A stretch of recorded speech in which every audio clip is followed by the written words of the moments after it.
Fala meu bom, fala meu querido, como é que você está? Eu estou ótimo, espero que tu esteja tendo um bom início de semana nesta terça-feira. Espero que a tua semana seja uma semana maravilhosa e que você consiga cumprir os seus objetivos da semana. Bom, no episódio de hoje eu já vou entrar meio direto no assunto, tá? Não sei se eu vou conseguir falar uma hora, né? Basicamente, o episódio de hoje eu vou falar um pouco sobre algumas anotações que eu tenho tido, baseado em algumas reflexões minhas sobre filosofia da tecnologia e filosofia da informação. E como, e na verdade, acho que é mais um olhar mais sociológico com relação a essas tecnologias. Então, tu já viu pelo título, né? É possível ser famoso na internet sem o apoio da CIA? Né? É isso que eu vou tentar responder no episódio de hoje. Eu tenho algumas coisinhas escritas aqui, ó. E isso tudo que eu vou. Uma boa parte das coisas que eu vou comentar contigo são algumas anotações que eu tava fazendo por um livro, né, que eu tava pensando em escrever, mas eu vou dizer pra ti bem a real, cara. Eu não gosto de nada que eu escrevo, cara. Tudo que eu escrevo eu acho ruim, eu acho péssimo, né? Então, tanto em termos filosóficos quanto em termos de literatura, inclusive isso vale até para os meus podcasts. Eu não acho assim que. Eu acho que eu nunca terminei um episódio pensando assim, não, tá muito bom. Eu acho que nunca eu terminei um episódio nessa vibe, sabe? Eu sempre terminei os episódios pensando, podia ter feito isso aqui melhor e tal, né? Agora, não sei se isso talvez seja a consequência de uma personalidade de perfeccionista, pode ser, né? Talvez seja uma consequência de uma personalidade de alguém que talvez não acredite em si mesmo assim tanto, não sei, tá? Mas o fato é que eu tenho algumas coisas escritas, né? Não sei se eu vou publicar isso um dia, né? Mas pelo menos serve para eu poder falar aqui nesse episódio desse podcast. E espero que seja útil para ti isso que eu vou te falar hoje, tá? Bom, é o seguinte, né? Aí na capa da thumbnail do episódio, você deve ter visto um cara, tá? Quem que é este cara? Este cara ele chama-se Lex Fridman. Tá? E eu vou contar para ti o curioso caso do Lex Fridman. Não sei se você conhece quem é Lex Fridman, mas ele é um cara do ramo dos podcasts dos Estados Unidos. Tá? E, na minha opinião, esse cara ele vem sendo, tá? Isso talvez seja a minha análise sobre ele, cara. Eu acho que ele vem sendo divulgado propositalmente por agências de inteligência que acham que é interessante que o pensamento dele seja divulgado. Tá? Mas não vamos pular essa parte, vamos pelo começo, né? Quem é Lex Fridman? O Lex Fridman, ele é um cientista da computação especializado em inteligência artificial. Ele deve ter aí, olhando para ele deve ter entre os 30, entre 30 e 40, tá? Ele é um cara meio novo, né? O Lex Fridman, ele nasceu em um lugar chamado Tajiquistão. Né? O pai dele era um ucraniano, né? Ele era um negócio que se chama físico do plasma, tá? Que é uma área específica da física que estuda plasma, né? O plasma, pelo que eu entendo, eu não sou um físico, tá? Mas o plasma é uma manifestação, é um estado da matéria, né? Então você teria o sólido, o líquido, o gasoso e o plasma, né? Algo assim, tá? Dá um exemplo de coisa que é um plasma. Um raio, por exemplo, seria um plasma. Tá? Eu acho que é isso. Tá? Não sei, posso estar errado. Tá? Dizem que o fogo é um estado de plasma também. Mas até não sei até que. Porque o fogo, olha só que interessante. O fogo ele não é nem sólido, nem líquido, nem gasoso. O fogo ele é alguma outra coisa, né? Bom, mas esse era o pai dele. Então o pai dele era um físico, tá? Ucraniano, né? Que nasceu em Kiev, né? Que... cara, eu não consigo mais falar em Ucrânia sem lembrar do cara lá do ANCAP, lá do ANCAP Sul. Intancável. Mas o pai do Lex Fridman, ele era um cara que nasceu na Ucrânia e que nasceu em Kiev, né? Que ele era um físico, né? O vô dele também era ucraniano, era natural de uma região chamada Kharkiv, também na Ucrânia, né, que acho que até hoje, talvez, se eu não me engano, essa região está sob o controle da Rússia, mas não tenho certeza. Tá? E o vô dele, na verdade a avó dele era natural de Kharkiv. Né? O vô dele, eu não achei onde é que ele era natural, mas é dito que o avô do Lex Fridman lutou no Exército Vermelho, tá, contra os bigodistas na Segunda Guerra Mundial. Né? E tá, o que isso tem a ver, cara? Porque assim, eu tô te falando um cara que a família dele é ucraniana e ele nasceu no Tajiquistão e papapá. Bom, quando esse cara ele fez 11 anos de idade, tá, a família dele se mudou da Rússia, né, para Chicago, né, Estados Unidos. E ele passou a estudar ciências da computação. O início da carreira dele que eu já marquei aqui no meu roteiro como isso uma red flag, né? O início da carreira dele, ele começou no Google. Né? E aí eu te pergunto, quem que começa a carreira no Google? Quem que começa, tipo assim, quem que simplesmente assim, vou pedir um emprego no Google e o cara consegue, né? Mas esse cara, ele começou no Google. Né? Depois, né? E aqui eu acho que talvez seja o mérito, porque ele é uma pessoa bastante inteligente. Ele entrou e virou pesquisador do MIT. MIT acho que é Massachusetts Institute of Technology. É um centro de pesquisa de tecnologia, tá? Também nos Estados Unidos. Bastante famoso, né? E ele foi seguindo a vida dele, papapá, normal, né? Então assim, ó, vamos tentar resumir o que foi dito até aqui, né? Ele era um cara que nasceu no Tajiquistão, tá? Familiares deles são da Ucrânia, tá? Eles migraram para os Estados Unidos e lá nos Estados Unidos ele conseguiu um emprego na Google. Tá? Depois de ter um emprego na Google, ele começou a trabalhar no MIT, né? E ele mexia bastante com a área de pesquisa dele, que é a ciência da computação. Em específico, ele trabalhava muito com a ideia de inteligência artificial. Tá? Em 2018, o Lex Fridman começou um podcast, que o nome do podcast era Artificial Intelligence Podcast. Né?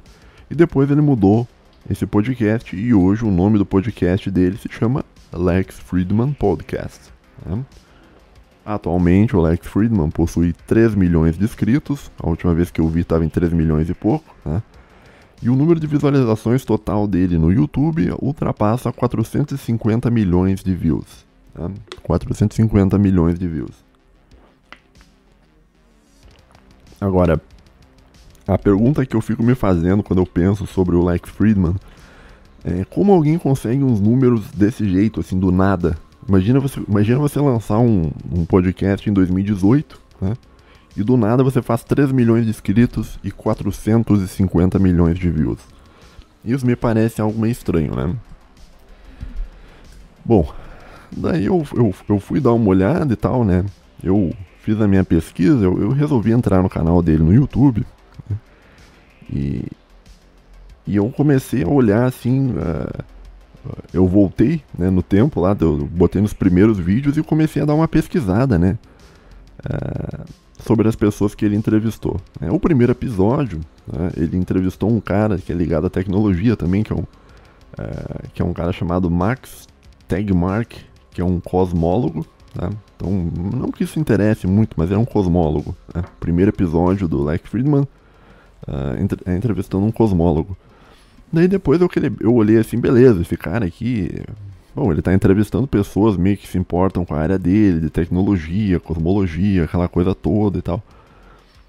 E daí eu olhei assim, fui passando os episódios dele, e eu olhei assim, episódio 8, né? No episódio 8 do Lex Fridman Podcast, este cara literalmente entrevistou o CEO do Google, né? No episódio 8. Né? Agora, para e pensa o seguinte, cara. Quem que consegue, no episódio 8 de um podcast, entrevistar o CEO do Google? Imagina que você comece um podcast agora, tá? Você posta um episódio por semana. Você postou 7 episódios em uma semana, no início da segunda semana, você está entrevistando o CEO do Google? Sim ou não?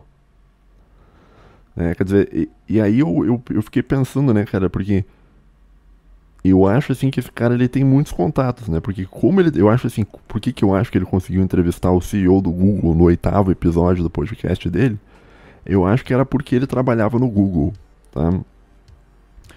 E... na verdade, eu não acho que é isso, tá?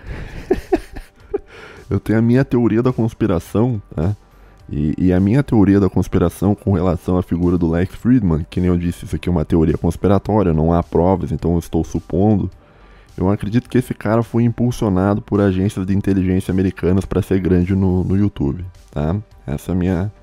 E por isso, né, esse pessoal da agência de inteligência, que é ligado ao Google, né, disse para o CEO dar uma entrevista para o Lex Fridman. Né? Esse CEO do Google, ele foi CEO do Google por 10 anos, na fase principal de desenvolvimento do Google, e depois ele acho que ele era chefe administrativo durante mais 6 anos. Tá?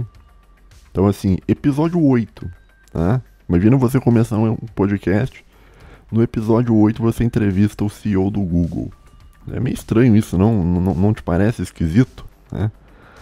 Mas a coisa não termina por aí. Né?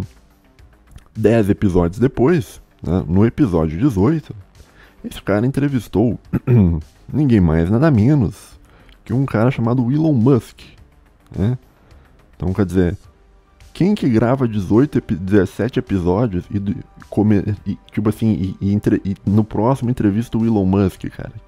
Alguém conseguiu fazer isso no Brasil? Não. Alguém conseguiu fazer isso na Europa? Não. Esse cara conseguiu fazer isso nos Estados Unidos. Por quê? Né? Quer dizer, o cara no episódio 8, ele entrevistou o CEO do Google. Né? No episódio 18, ele entrevistou o Elon Musk. Né? E daí eu continuei olhando assim, quem que esse cara tá entrevistando, né? E daí depois no episódio 30... no episódio 30 esse cara entrevistou um CTO, né, da Microsoft. Né? O que é um CTO, para quem não sabe? CTO é uma abreviação de Chief Technology Office. Seria o chefe do departamento de tecnologia da Microsoft. Né? No episódio 30. Quer dizer, então o cara começa... O 8º episódio o cara entrevista o CEO do Google. Né? No episódio 18 o cara entrevista o Elon Musk. No episódio 30 o cara entrevista o CTO da Microsoft. Né? O Chief Technology Office da Microsoft. Né? Da Microsoft. E assim vai, cara. E claro, tem pessoas que ele entrevistou que são pessoas que não são tão importantes, mas que são, sei lá, pesquisadores sérios, que ele admirava muito e tal.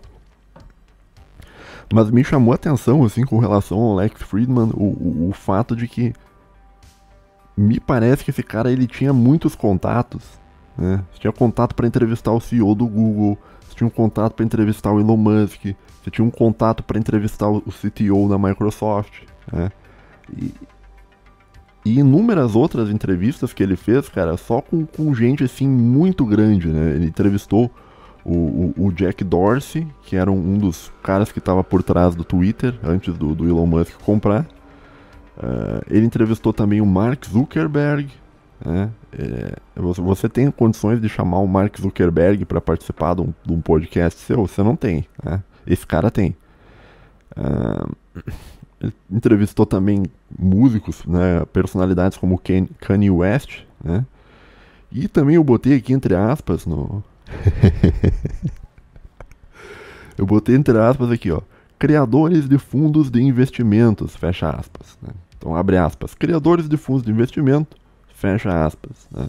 Estou falando em criadores de fundos de investimento porque eu não posso te citar o nome das pessoas, né? Porque se você vai ver esse cara...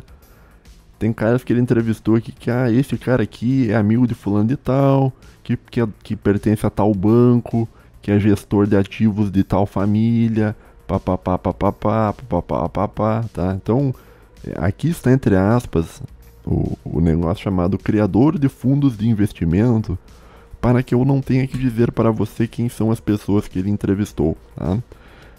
Se você tiver curiosidade, você deve procurar sobre o Lex Fridman e você deve pesquisar por você mesmo as pessoas que ele entrevistou ao longo dos episódios, né?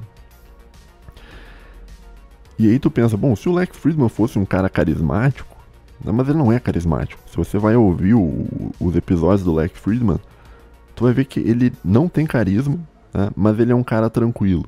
Né, e não é um bom interlocutor, na minha opinião. Tá?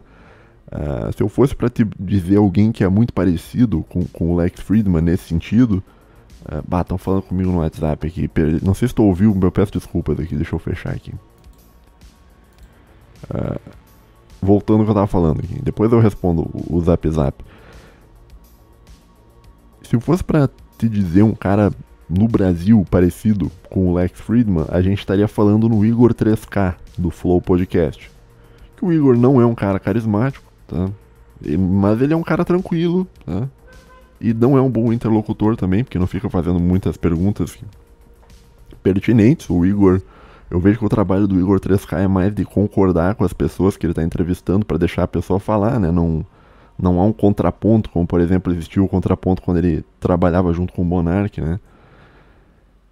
E eu olho assim, eu fico pensando, meu Deus, cara, voltando ao Lex Fridman, me parece muito estranho esse cara ter 3 milhões de inscritos e 450 milhões de visualizações, e no episódio 8 o cara entrevistar o CEO do Google, e no episódio 18 o cara entrevistando o Elon Musk, e o episódio 30 o cara entrevistando o CTO da Microsoft. Parece haver alguma coisa estranha, né? Pelo menos eu acho, não sei, cara, se eu posso estar sendo um cara paranoico, tá? Mas a pergunta que eu faço aqui, cara, é o seguinte, cara. E se ele for um agente da CIA? E se o Lex Fridman for um agente da CIA? Claro que, conforme eu disse pra você, isso é uma teoria da conspiração. Então aqui eu tô fazendo um disclaimer, né? Que é uma teoria da conspiração que eu estou levantando. Então isso é um alerta de teoria da conspiração, né? Se você não acredita em teoria da conspiração, você pode sair do vídeo e tal. Mas é preciso dar esse alerta. Então eu não estou acusando ele de nada, porque eu não sei, né? Mas eu fico pensando, cara, será que esse cara ele não trabalha pra CIA? Ou não digo pra CIA, mas pra alguma agência de inteligência, alguma coisa do tipo, né?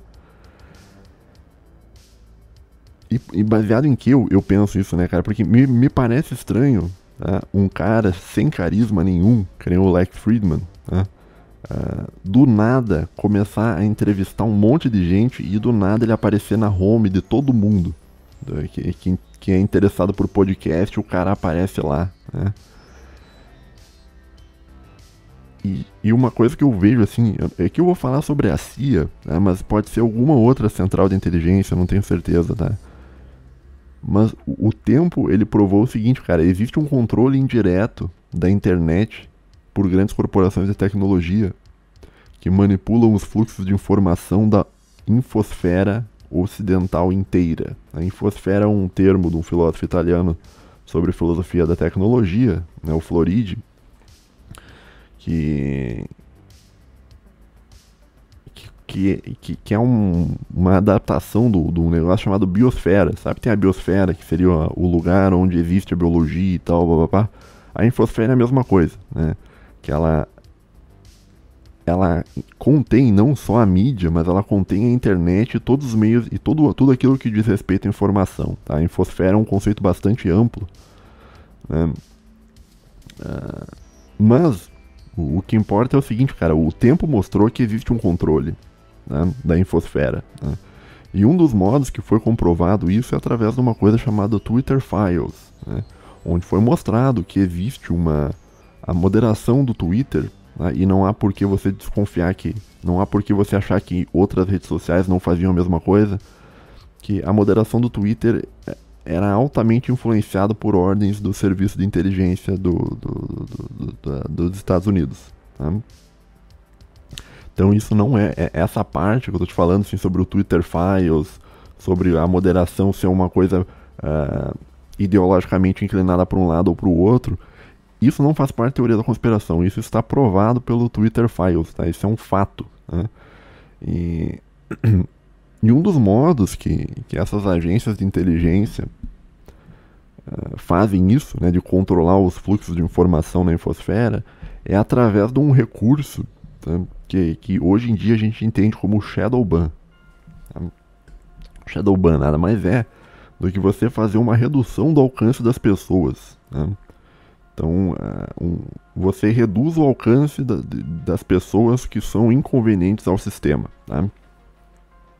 Então, por exemplo, se a CIA acha que o discurso... vamos pensar alguém que... Se o discurso do Trump é um discurso problemático, então a CIA ou a agência de inteligência, o que ela pode fazer? Ela pode ordenar que o alcance das postagens deste cara, do Trump, seja diminuído. Né? E a sacanagem do Shadowban é o seguinte, cara, as pessoas que tomam Shadowban, elas não sabem que elas estão sob Shadowban. Então elas têm o alcance diminuído, mas ninguém informa elas que ela está tendo alcance diminuído. Isso é um negócio secreto. Né? E muita gente no passado falava, né, não, porque Shadowban não existe, não, ou assim, não é que você tomou Shadowban, é que o seu canal é ruim, né? E hoje o tempo mostrou que não, na verdade isso existe mesmo, né? Isso é uma coisa que foi feito, né? Que nem eu disse, foi feito no Twitter, né? E não há razões para você crer que não tenha sido feito em outras plataformas, tá? Até porque existe uma relação bastante próxima entre donos dessas plataformas de tecnologia e o serviço de inteligência americano, tá? Agora, o caso... Então, assim, eu tô te falando assim, olha, as corporações de tecnologia, elas controlam o alcance de publicações, então elas reduzem o alcance de publicações quando essa publicação é uma publicação que não é interessante ao sistema, tá? Isso foi feito durante a crise de saúde pública, foi feito em uma série de ocasiões aqui, tá? No caso da crise de saúde pública, ele tinha um médico, tá? Pena que eu não separei o nome dele e o caso dele aqui pra te contar, só me lembrei de cabeça agora, onde ele estava questionando o status quo do negócio, né? Que não dá pra ficar falando muito aqui, né? E no fim das contas, no final da discussão, depois que passou a crise de saúde pública, o tempo mostrou que ele estava certo nas críticas que ele estava fazendo. Mas o Twitter reduziu o alcance da postagem dele. Né? Então, a ideia de Shadowban, quando se fala em Shadowban, isso caía como uma teoria da conspiração no passado, mas hoje em dia é bastante sólido. Tá? E você pode falar isso de um modo bastante sério, que de fato isso tudo leva a crer que isso existe. Né? Inclusive, você tem provas documentais de que isso foi feito com relação especificamente ao caso do Twitter, e que nem eu disse, não há por que você desconfiar que isso não tenha acontecido em outras plataformas de redes sociais. Tá?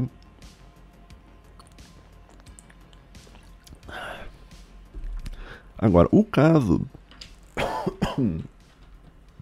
do Lex Fridman, eu não acredito que o Lex Fridman ele cai na categoria de Shadowban. Né? Eu acho que o Lex Fridman ele cai numa outra categoria, né, que é o contrário do Shadowban. Né? Então, o Shadowban você esconde o conteúdo de alguém, enquanto que o caso do Lex Fridman ele está promovendo um conteúdo. Então, quando o sistema acha que algo é importante, ele promove este algo. Né? E eu acredito que o canal do Lex Fridman, e eu não tenho provas, eu só estou supondo, eu acredito que o canal do Lex Fridman ele foi impulsionado por mecanismos de controle, tá, do serviço de inteligência americano. Né? Bom, isso não tem um nome ainda, tá? Então eu chamo isso aqui de spotlighting, né, que seria, em português, seria em destaque, né, você colocar alguém em destaque. Né? E o spotlighting, que talvez foi o que aconteceu com o Lex Fridman, é quando um conteúdo ganha um destaque não orgânico, proposital, né, para que aquele conteúdo alcance o máximo de pessoas possível. Né? Isso também eu acho que acontece dentro do processo de revoluções coloridas. Né? Já falei várias vezes sobre revoluções coloridas, aliás, fazem anos que eu já falei sobre isso lá no meu canal principal. Até tem uma leitura comentada do livro Guerras Híbridas, né? Então não vou ficar me alongando com relação às guerras híbridas, né?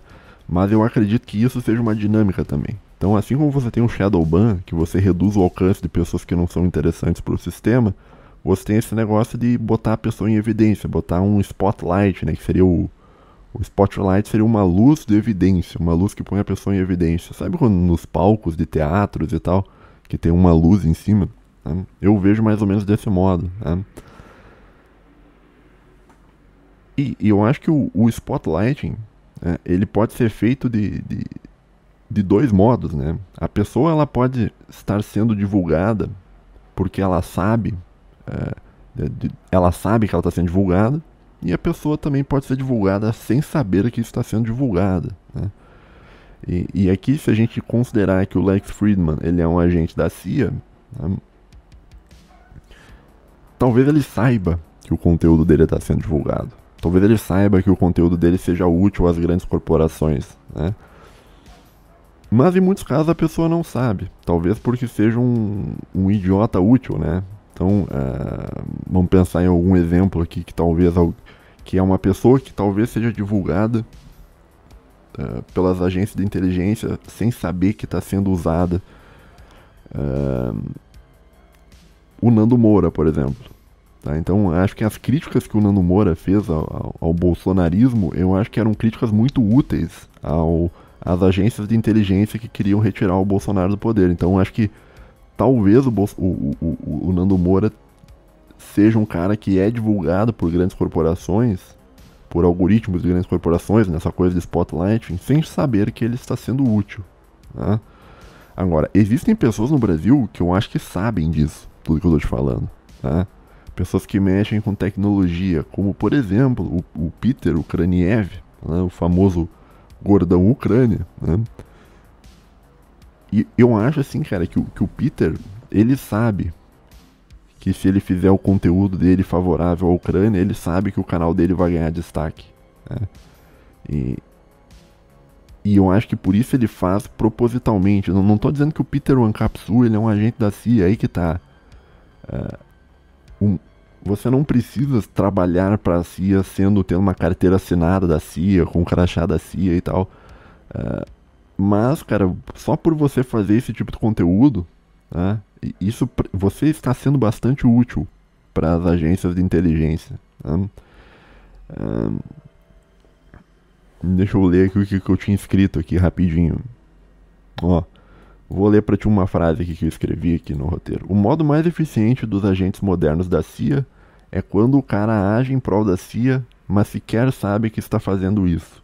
É uma forma de um agente tão secreto, mas tão secreto, que nem ele mesmo sabe que é um agente. Né? Então, talvez esse seja o caso do Nando Moura, né? Talvez esse seja o caso do Peter Ankapsu, se bem que eu acho que o Ankapsu ele sabe que existe o algoritmos que impulsionam conteúdos para a Ucrânia, né, e contra a Rússia. Então talvez ele esteja... Talvez o Peter não saiba disso, mas ele talvez instintivamente, por ele ser um cara metido com tecnologia, ele sabe que o algoritmo ele tem um lado e ele sabe qual lado seguir para ter visualizações. Né? E talvez seja isso, né? E o que eu tô pensando, assim, com relação a isso é o seguinte, cara, é talvez pensar pelo lado do cara que trabalha na CIA, pelo diretor da CIA. Porque nem eu disse, estou falando CIA, mas isso vale para qualquer outro mecanismo de inteligência, né? Que é o seguinte, cara, se tu fosse um diretor da CIA, se você fosse um diretor da CIA, você deixaria qualquer pessoa ser famosa no YouTube? Se ponha no lugar de um diretor da CIA. Você deixaria que qualquer pessoa fosse famosa no YouTube? Sim ou não? Olha, se eu fosse um diretor da CIA, sabe quem que eu gostaria que fosse famoso no YouTube? Sabe quem? Um agente meu. Um cara que trabalha pra mim. Né? É preciso que tu entenda o seguinte, cara. Hoje em dia, com a internet do jeito que tá, você não dá 3 milhões de inscritos para qualquer pessoa. Né? Você dá 3 milhões de inscritos para uma pessoa que está alinhada com aquilo que você quer que seja dito na internet. Tá? Então, e aqui a gente está tentando pensar com a cabeça dos líderes do negócio, da central de inteligência. E provavelmente se tu fosse um líder desse tipo de central de inteligência, você também não ia deixar qualquer pessoa ser famosa na internet. Tá? Você ia endossar políticas de shadowban e você ia endossar também políticas de spotlighting para fazer com que os teus agentes fossem famosos no YouTube, né? E as pessoas contra o teu interesse simplesmente desaparecessem. Tá entendendo como funciona as técnicas de manipulação, querido ouvinte? Não sei se isso está interessante o que eu estou te dizendo. Tá?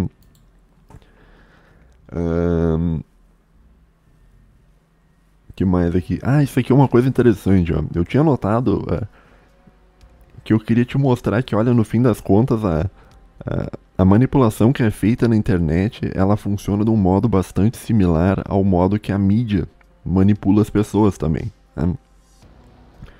Porque esse mecanismo de shadowban e spotlighting, ele é uma coisa que sempre existiu na mídia tradicional. A mídia tradicional faz isso também, né? Então, por exemplo, quando a mídia ela quer que você pense de um determinado modo, ela age jogando aquela informação na tua cabeça todos os dias, várias vezes por dia. Tá? Então, que é aquela coisa, né? A manipulação, isso tá, o Jacques Ellul fala sobre isso, tá lá ele tem um livro chamado Propaganda. A manipulação, ela ocorre não com você mentindo uma vez, mas com você mentindo várias vezes, repetindo a mesma mentira, e a manipulação ela é feita através da intensidade. Então, quando você pensa em termos do Beetle Label, né? Todo dia que você ligava a TV tinha alguém chamando ele de genocida, né? Então, genocida, todo dia, genocida. Por quê? Porque a manipulação ela é feita através de um mecanismo de repetição. Né? E a repetição, ela entra dentro do teu subconsciente e assim que as pessoas são manipuladas, né? As pessoas, todas elas são manipuladas. E elas são manipuladas, mas a maioria das pessoas acham que não são, né? As pessoas mais fáceis de manipular são as pessoas que acham que não vão ser manipuladas nunca, né?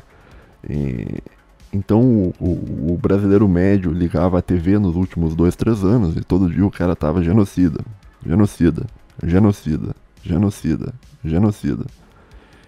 E beleza, pode não ter funcionado para ele de acreditar nessa narrativa de repetição, de intensidade, mas funcionou pro vizinho dele. Né? Então você mudou o voto do vizinho, seu vizinho mudou o voto por causa disso. Né? Supondo aqui, claro, a gente tá falando em voto, a gente tá falando, supondo que as eleições tenham sido limpas, né? Que é claro, até porque é crime dizer que não foi, né? Então, então, né? Então é mais ou menos por aí, né? Então, quer dizer, a mídia, uma das técnicas de manipulação da mídia é fazer isso, é repetir, botar algo em evidência e repetir, que nem é feito na internet. Na internet, quando o sistema quer que tu acredite em algo, ele mostra um post pra ti dezenas de vezes sobre um assunto. Ele pega todos os jornais que estão falando sobre aquele assunto que é interessante pra ele e fica repetindo, né? Isso você pode ver, por exemplo, você pode ver essa união entre a mídia e a internet no que diz respeito aos índios Yanomamis, né? Que o Nine foi empossado e em questão de 1 mês ou 2 começou a aparecer notícia que tava morrendo Yanomami, todo dia tava morrendo. E na internet, toda vez que você abriu o celular, estavam te mostrando que tava morrendo Yanomami. Isso é uma técnica de você botar um assunto em evidência e você saturar a mente das pessoas com isso. Eu não sei se isso cai na categoria de psyops, né? Mas eu vejo mais ou menos desse modo. Tá muito alto o meu áudio, cara. Se o meu áudio tá estourando aqui, cara, eu vou ficar muito chateado, cara. Ele tá meio estourando aqui, cara. Cara. Será que ficou ruim o episódio, cara? Eu vou tentar mexer um pouco na edição pra ver se eu consigo melhorar isso aqui. né? Se tiver muito intancável, eu vou ter que gravar de novo. Ai, cara, tomara que não, tá? Mas voltando ao negócio da mídia, então a mídia, um dos modos que a mídia pode fazer isso, de te manipular, é através da intensidade de informações repetidas, né? E um outro modo que a mídia pode fazer para te manipular é através da ocultação de notícias que não são convenientes ao sistema, né? Então, que eu acho que isso talvez seja a noção de espiral do silêncio, né? Eu não sei exatamente qual é que é o conceito de um modo bem preciso, né? Mas talvez seja isso, né? Mas consiste na ideia de que se você não quer que algo seja divulgado, que as pessoas conversem sobre algo, você esconde essa informação das pessoas, né? Então, quando você teve, por exemplo, ao longo dos últimos anos, muitas manifestações pró-governo, né, do Brasil, né, a mídia simplesmente ela não noticiava, a internet simplesmente também não noticiava, tu só ficava sabendo dessas manifestações através de grupos, né, específicos. Para quê? Para que o cidadão médio sequer ficasse sabendo do que está acontecendo, né? Então, existe como se fosse um shadow ban dentro da mídia tradicional, existe, né? E existe um spotlighting dentro da mídia tradicional também, né? Então, as técnicas de manipulação que são usadas pela mídia, eu acho que elas também têm talvez talvez as técnicas da internet sejam uma cópia das técnicas da mídia, talvez alguma adaptação, tá? Não sei se tu entendeu mais ou menos o que eu tô querendo te dizer, tá?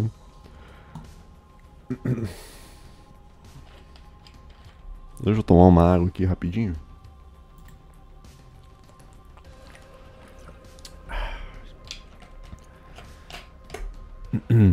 Bom, manda aí, cara, isso seria o que eu tô te mostrando como seria como se fosse a Red Pill do negócio, né? Então, assim, eu acho que no fim das contas não existe fluxo de informação livre na internet. Talvez tenha existido no começo da internet, mas eu acho que hoje em dia, eu acho que todos os grandes fluxos e todos os grandes eventos que ocorrem na internet, cara, é tudo programado, cara. Eu não acredito na organicidade da internet em grandes eventos hoje mais, tá?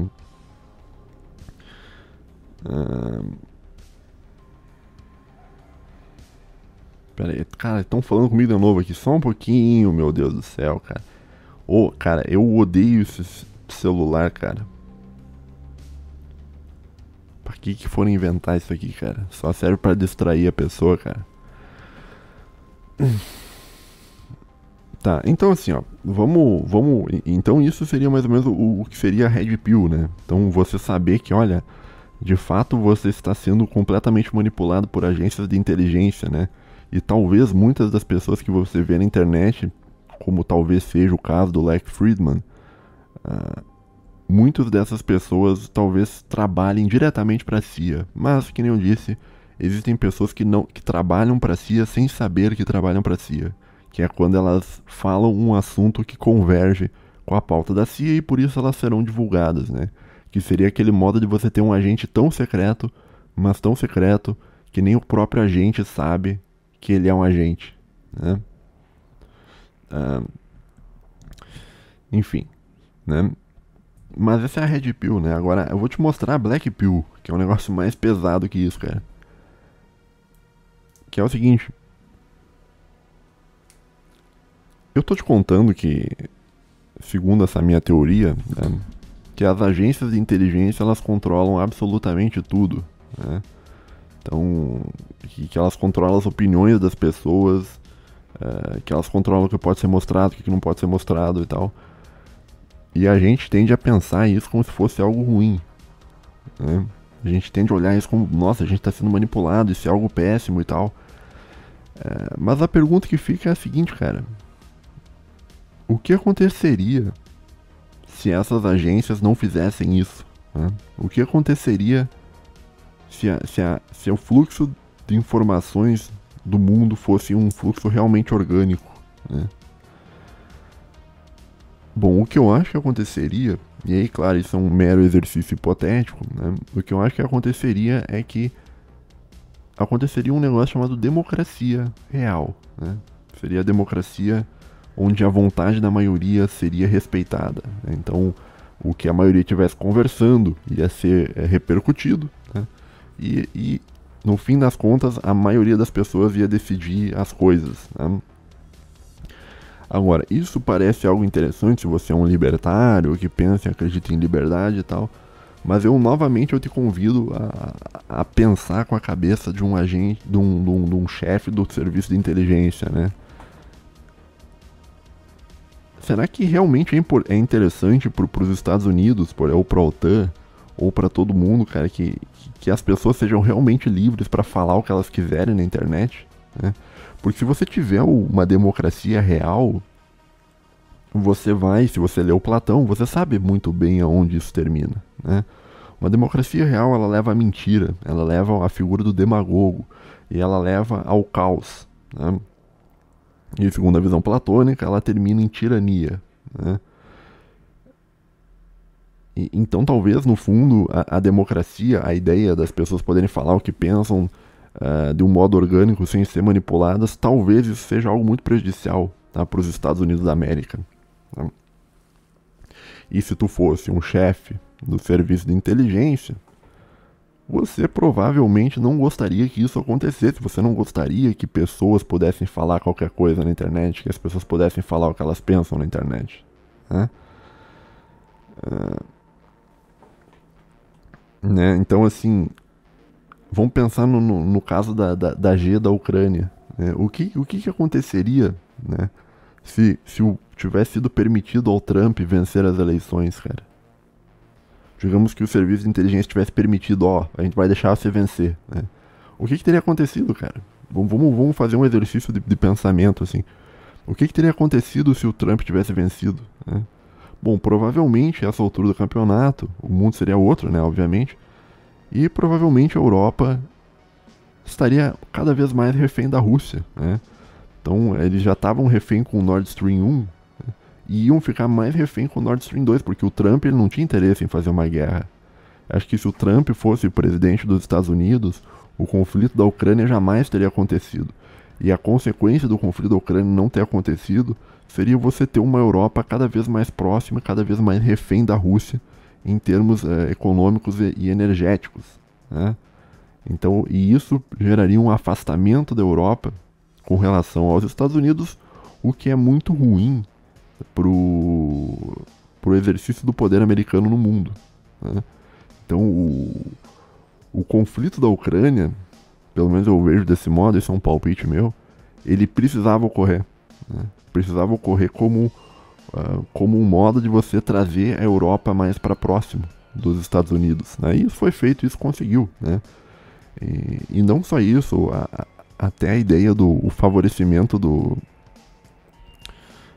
como é que eu vou dizer, o fortalecimento da OTAN é outro exemplo, né? Então, vamos parar e pensar o que aconteceu com o conflito da Ucrânia até agora, né?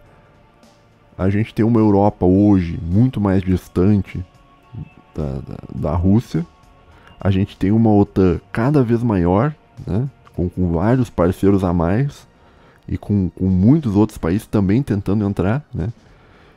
E antes do conflito, se tu for parar para ver, a OTAN era uma coisa meio que estava em desuso, já estava até meio em declínio, já tinha países contestando se precisaria de fato ter a OTAN ou não, né? Então o conflito ele, nesse sentido, ele foi muito benéfico para o Império Americano, para os Estados Unidos, né? Ter um controle maior com relação à Europa, afastar a Europa da Rússia, e ainda aumentar o poder deles através da OTAN. Então, por isso, talvez seja, né, que não foi permitido ao Trump vencer mais uma eleição, né? Porque se o Trump tivesse vencido, esse conflito na Ucrânia não teria acontecido.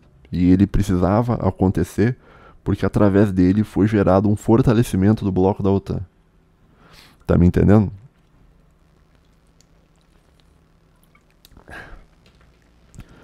Bom, se o Trump tivesse vencido, provavelmente teria sido permitido ao Bolsonaro vencer novamente no Brasil as eleições, né? E isso, a consequência negativa principal disso, é que você teria um enfraquecimento do poder norte-americano no Brasil, né?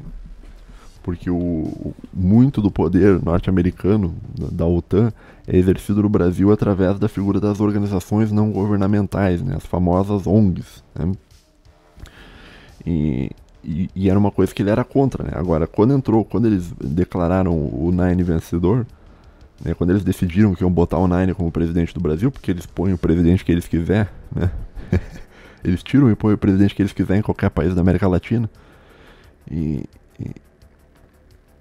Tirando a Venezuela, eu acho, mas não que isso seja bom pra Venezuela, né? Isso aí, a Venezuela é uma outra questão que talvez eu grave um vídeo falando sobre ela no futuro. Mas, cara, o fato deles terem removido o Bolsonaro e botado o Nine, isso por si só é algo muito útil pro poder norte-americano, porque houve um fortalecimento da presença das ONGs na floresta amazônica, né? E você ter um governo fraco, que no caso é o atual governo do Brasil, é um governo fraco, também é algo muito interessante, né? E no caso do Nine, eu já falei sobre isso, eu acho que ele é o presidente perfeito, né? Ele é o presidente perfeito para quem? Para os Estados Unidos. Ele é o presidente perfeito para quem? Para a Rússia. Ele é o presidente perfeito para quem? Para a Europa. Ele é para o Macron. Ele é o presidente perfeito para quem? Para a China, né? Então todos esses outros países aí queriam, né, um governo fraco no Brasil, né, sem força para gerar qualquer tipo de independência brasileira, né? Mas voltando, o assunto não é esse agora, tá?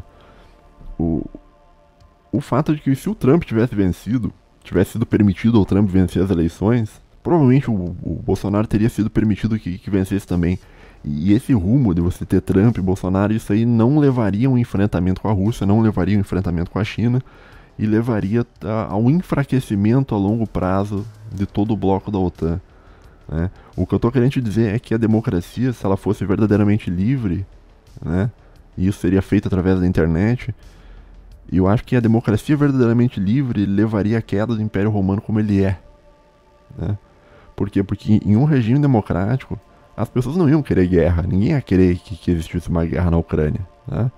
O Trump não ia meter uma guerra na Ucrânia. As pessoas não iam... em um regime democrático, no caso do Brasil, as pessoas não iam querer ONGs dominando tudo e tal, né? As ONGs seriam removidas do Brasil, né?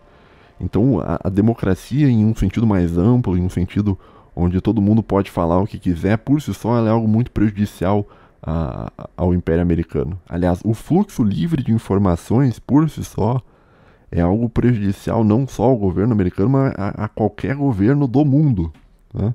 Então todo governo do mundo ele precisa controlar os fluxos de informação, né? E a internet causou todo esse problema porque a internet, no começo, ela gerou um fluxo livre, né? E agora a gente está cada vez menos livre porque as agências de inteligência estão tomando o controle para evitar essa democracia verdadeira, né? Essa democracia mais onde a opinião do povo fosse respeitada, né? E a gente volta no negócio da elite theory, né? A opinião do povo, no caso, ela é um problema para as grandes oligarquias, né? Para as elites que controlam tudo, né? E por isso, talvez, a CIA agiu do modo que ela agiu, né? Então, se você fosse um diretor da CIA, você também controlaria pessoas, cara. E essa é a Black Pill, né? Você controlaria pessoas também, tá? Você botaria pessoas em Shadowban, você colocaria pessoas em Spotlight, né? E o que eu escrevi aqui, ó? Quando você coloca pessoas em uma condição de liberdade, elas vão querer o que elas julgam ser melhor para elas. E isso implicaria na negação dos mecanismos imperiais americanos sobre o mundo, né? Então, se as pessoas... Porque ninguém gostaria de ser escravo, entendeu? Então, o que eu tô querendo te dizer é o seguinte: as agências de inteligência, elas controlam o discurso do mundo ocidental inteiro, né? Porque elas precisam controlar o discurso para que elas não percam o poder, né? E se tu fosse um agente da CIA ou se tu fosse um cara dessas elites, cara, provavelmente você controlaria também as pessoas, cara. E nesse sentido, a participação popular, de um modo completamente livre, ela é uma ameaça ao Império Americano e precisa ser controlada. Tá? E não só o Império Americano, a liberdade de expressão plena, ela é uma ameaça a qualquer poder do mundo, qualquer país do mundo. Né? Por isso que sempre existe essa moderação, né? E por isso que e a Black Pill é isso, cara, se você fosse um agente da CIA, você provavelmente faria isso também. Você provavelmente controlaria a opinião pública mundial pro lado que você quer. Então, se você acredita que é interessante fazer um conflito na Ucrânia, você levaria a internet a isso, né? Você divulgaria o gordão Ucrânia, tá entendendo? Se você quer que o brasileiro seja favorável à Ucrânia, você divulga o gordão Ucrânia, tá? Tá entendendo? Então, a manipulação existe, eu acho que a manipulação é fundamental e eu acho que a manipulação é necessária para que a OTAN mantenha o poder dela no mundo, né? Essa é uma coisa que eu estava pensando aqui, que eu tinha anotado. E olha só, talvez a invertida maior, cara, é a seguinte, cara, talvez essa coisa de mundo multipolar, talvez tenha sido gerada pela própria OTAN. Porque o pessoal diz que começou o negócio, acho que na guerra da Síria ou na guerra da Ucrânia. Esse negócio do mundo multipolar. Mas tanto a guerra da Síria quanto a guerra da Ucrânia, quem começou o conflito foi o OTAN, através das revoluções coloridas, né? Então talvez eles queriam gerar um mundo multipolar, porque através do mundo multipolar eles conseguem juntar todas as Américas e toda a Europa junto, né? De um modo muito mais forte do que eles conseguiriam com o mundo como estava no passado, né? Não sei, o que te parece, né? Deixa eu ver o que eu escrevi aqui mais, cara. Ó. O povo ser livre resulta no enfraquecimento dos mecanismos de poder americanos. Não só poder americano, mas poder mundial, né? O povo ser livre resulta no enfraquecimento dos mecanismos de poder americanos. E a CIA, ao restringir a liberdade com Shadowban e Spotlight, está no fim das contas defendendo a máquina americana. E eu anotei aqui uma pergunta. Se você fosse diretor da CIA, você ia querer que as pessoas pudessem falar qualquer coisa na internet? Sério mesmo? Você ia querer que as pessoas pudessem falar qualquer coisa? Provavelmente não, né? Então, assim, pensando pelo ponto de vista do Império Americano, né, eu entendo que não há razão para você acreditar de agora em diante que a internet vai ser um negócio orgânico, que a internet vai ser um negócio livre, né? Talvez tenha sido no passado, né, no começo da internet, talvez tenha sido, né, mas hoje em dia não é mais, né? E eu acredito que não é mais porque existe uma diretriz das centrais de inteligência que a opinião pública em excesso é um problema e precisa ser controlada, né? E daí vem toda aquela teoria conspiratória que eu falei, olha, talvez o youtuber que você assista, ele seja um agente da CIA, né? Talvez como o Lex Fridman, né? Talvez eu acho que o Lex Fridman é, ou às vezes o cara, ele nem é um agente da CIA, mas ele é muito útil pra CIA. Então a CIA põe o cara em evidência, tá entendendo? Eu não acredito mais em um fenômeno orgânico, né, em termos de internet, tá? Principalmente no que diz respeito à política, tá? E não sei se o que eu te falei te deixou meio pra baixo, tá? Mas eu tô te dando uma boa coisa também, ó. Eu tô dizendo o seguinte, olha, a CIA tende a divulgar pessoas que favorecem a agenda dela, né?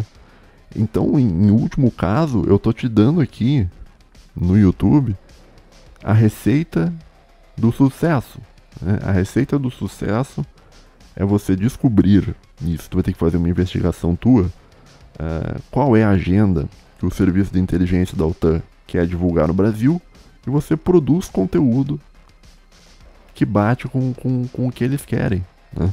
E daí você vai ser divulgado, né, impulsionado por mecanismos de inteligência e assim você ganha dinheiro. Talvez seja o que o gordão Ucrânia tenha feito. Não sei se ele fez isso conscientemente, Porque eu acho que talvez o Gordão Crânio, não tô dizendo que ele é um agente infiltrado e tal, mas mas eu acho que ele entende o algoritmo, ele entende como funcionam os algoritmos e ele entende, olha, tal assunto vai ser mais divulgado pelos algoritmos, então eu vou defender tal assunto, né?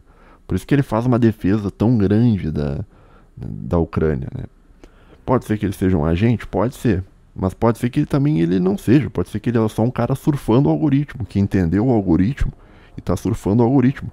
Então, o melhor modo que eu vejo de você ser pago pelo serviço de inteligência americano é isso. É você encontrar o que eles querem que seja divulgado e você produzir como produtor de conteúdo no YouTube, você produzir o que eles querem que seja divulgado. E aí o teu conteúdo vai ser divulgado. E aí você vai ser colocado em evidência. E aí vai cair o dinheiro na sua conta, né? Agora, qual que é o problema disso? O problema disso, meu amigo, é que no fim das contas, ao fazer isso, tu perdeu um pouco da tua alma, né? Deixa eu ver quanto tempo eu já falei. Eu acho que eu não tenho mais nada pra falar aqui. Acho que eu já falei mais ou menos o que eu tinha pra dizer, né? Com relação ao Lex Fridman também, eu esqueci também de falar um negócio aqui, agora que eu li eu esqueci de falar. A gente tem aquela ideia do cara que montou uma empresa de garagem e ficou rico e tal, isso não existe, né?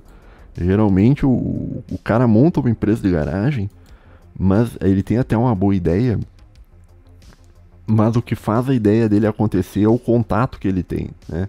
Isso vale também para um outro caso que eu falei, acho, no ano passado, que era um cara que meteu uma exchange, o Sam Bankman-Fried, né?